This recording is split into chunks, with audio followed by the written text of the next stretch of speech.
In the Brothers Grimm version, the assholes didn't even bother giving me a name. Just the evil stepmother.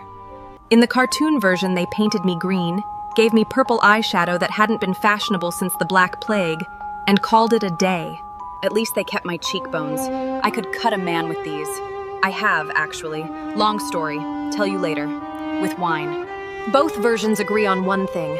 I was the wicked queen, obsessed with beauty, ready to murder a child to be the fairest of them all. Bullshit. Look, I was hot. Stupid hot. Hair like spilled ink, skin like the inside of a pearl, and a body that made bishops forget the Lord's Prayer mid-sermon. I had the kind of eyes you could drown in. Several lords actually did, but that was unrelated. Mostly. But I wasn't obsessed with my looks. I had hobbies. Botany. I was very good with rare herbs. Don't look at me like that. I know how the story ends. We'll get there. The point is, I wasn't the villain. She was. Because next to her, every other woman in the kingdom looked like a wet potato in a wig. You know that feeling, Cuff? You wake up, you look in the mirror, you think, damn, the skin's skinning, the tits are tittin', I might fuck around and be hot today.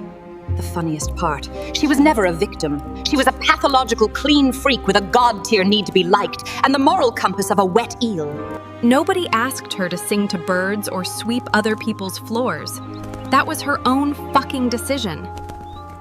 And slowly, very deliberately, she started rewriting the story.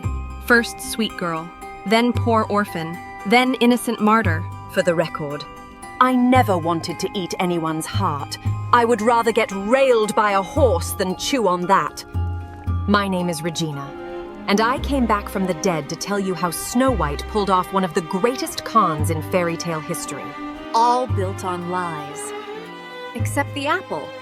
The apple was real, just not the way they tell it. Anyway, let's start properly. Once upon a time, there was a king. He had a kingdom, a daughter, and me. The second wife married a year after his first one died. It was fine.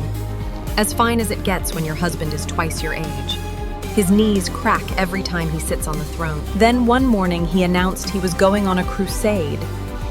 At his age. With his back. My darling, I must find myself.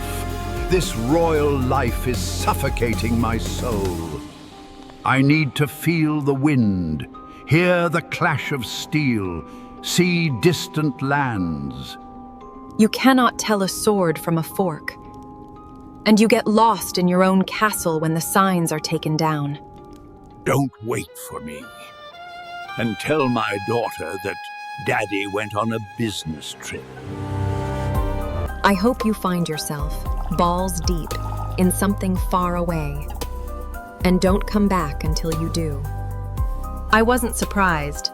Midlife crisis is universal. Peasant or king, same script. Peasants buy a new horse.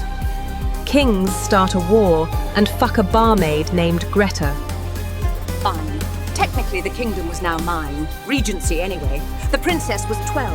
And honestly, I was killing it. Taxes, foreign envoys, peasant revolts that alternated weekly between too much potato and not enough potato.